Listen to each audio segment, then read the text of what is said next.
एकनाथ शिंदे, रवींद्र चव्हाण डोंबिवलीत एकाच कार्यक्रमात. फोडाफोडीच्या राजकारणानंतर डोंबिवलीमधील विकास कामांच्या उद्घाटनाच्या कार्यक्रमात दोघे एकत्र.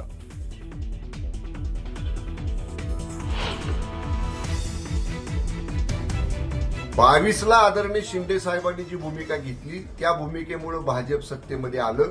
भाजपला सत्तेमध्ये चांगला वाटा मिळाला. शिंदेंमुळे भाजप सत्तेत आली आणि भाजपची ताकद वाढली. मंगलप्रभात लोढांच्या वक्तव्यावरून शंभूराज देसाईंची प्रतिक्रिया.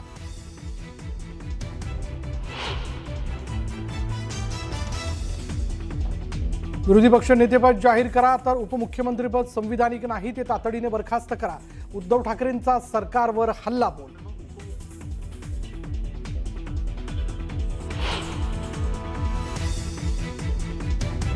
पार्थ पवारांना माफ केलं तसं आमच्या तपोवनातल्या झाडांना माफ करावं. तपोवनातील वृक्षतोडीवरून अमय खोपकरांचा सरकारला टोला.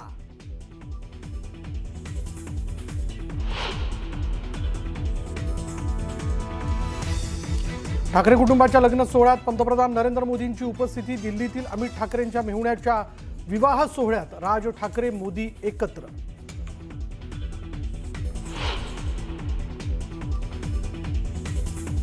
मालाडमध्ये आरोग्य प्रशिक्षण केंद्राच्या लोकार्पणाआधी काँग्रेस आणि भाजप कार्यकर्ते आमनेसामने. गोंधळानंतर मंत्री लोढा आणि आमदार अस्लम शेख यांनी एकत्र केलं लोकार्पण.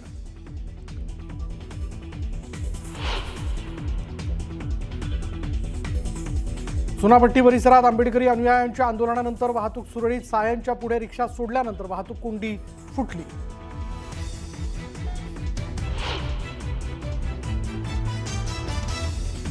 आणि विशाखापट्टणम वनडेत भारताचा दक्षिण आफ्रिकेवरती शानदार विजय. यशस्वी जयस्वालची शतकी खेळी, रोहित विराटची अर्धशतकं. भारतानं दक्षिण आफ्रिकेविरुद्धची मालिका 2-1 अशी जिंकली.